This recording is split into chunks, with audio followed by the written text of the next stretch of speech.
According to the U.S. Census Bureau of 2017, only 39.7% of the population in Arizona are actually born here.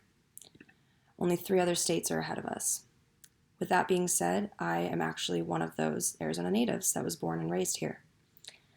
Hello, everybody. My name is Rachel Wright. A lot of my friends just call me Rach. Growing up, I was really shy and uncomfortable in my own skin, and it was difficult for me to get out of my comfort zone. But through the years, I grew, and it was easier as I got older and experienced new life to be able to speak to people with different personality types and get along with almost anybody. Today, I'd like to share with you guys a little bit about how I got there and what happened along the way. I'll be sharing with you about my personal life, about my love for volleyball, music, cooking, and politics. Over the next few minutes, as you come along with this journey with me, I hope that I'll be able to motivate you to keep trying to use your talents and passions to fulfill your dreams. I was born in Flagstaff, Arizona, where I lived with my parents and 2 older brothers, 10 and 13 years older than me. And until I was about 5, then we moved to Colorado Springs, Colorado, where we lived for another 5 years. And then we moved back to the desert, and I've been here ever since. I come from a very loving family, even though my brothers that are so much older than me have teased me to no end. That makes me the baby girl, though, so as you can imagine, I kind of get away with a lot. Currently, I live with my boyfriend and his 10-year-old son, and we live on the outskirts of Phoenix, Arizona, and as a lot of us joke with each other, you can see the ocean from my backyard, because that's how far away I live. I have the most perfect dog. His name is Sir Winston, and he is a Boston Terrier, and if he had his way, I would never give my attention to anybody else except him. I've played sports for as long as I can remember. My parents put me in every single sport imaginable, but in the long run, I decided to stick with volleyball.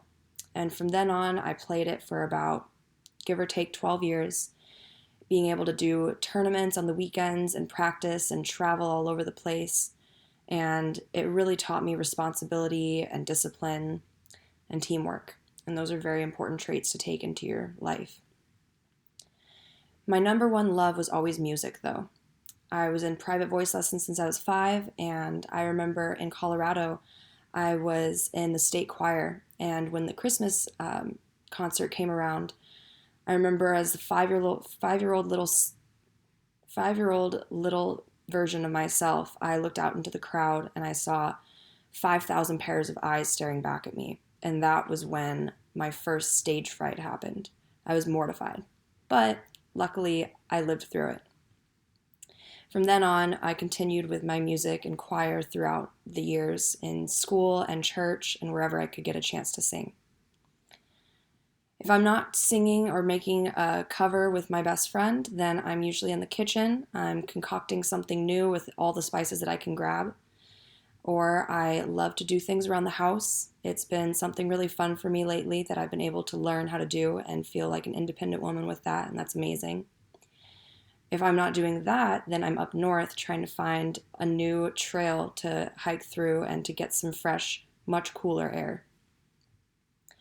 Something that I've always been passionate about is women's rights, and I think that it's important for us as women to be able to speak our minds and be able to learn things that we might not otherwise be able to do in this day and age, or that people tell us that we can't do. But with that being said, one of my personal goals is to help advocate for women's rights in politics and the government, and also someday to become a volleyball coach, if that is in the cards for me. I'd love to get back into that. So this is my last semester at PVCC, and then I will have my associates in arts with an emphasis in communication.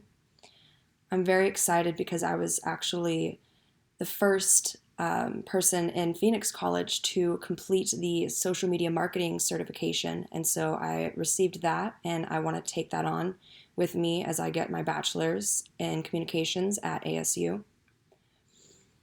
I've been in the restaurant industry for the last 10 years, and that is really what's helped me to be able to communicate better than I used to when I was younger. My end goal is to use this degree and the certificate in marketing to help better my career in real estate, which I just got my license for back in March. My end game is going to be a real estate investor. That's my plan. So today I told you guys about my life and what I have been able to do as I've gotten older and all the schooling that I've gone through and being able to just being able to learn more about communicating with people and how important it is, and to be able to bring that to my career for real estate and hopefully in investing soon enough. I love volleyball, music, cooking, and anything in nature. And I think that it's really important to be able to get out there and do that. That being said, as I've forced myself to grow out of my social awkwardness, I think that a lot of new opportunities have arisen, and I build up a network of people. And I just urge all of you to be able to push yourselves out of your comfort zones and chase whatever dreams you have. Experiencing life is about embracing the changes you go through and the obstacles that you'll face along the way.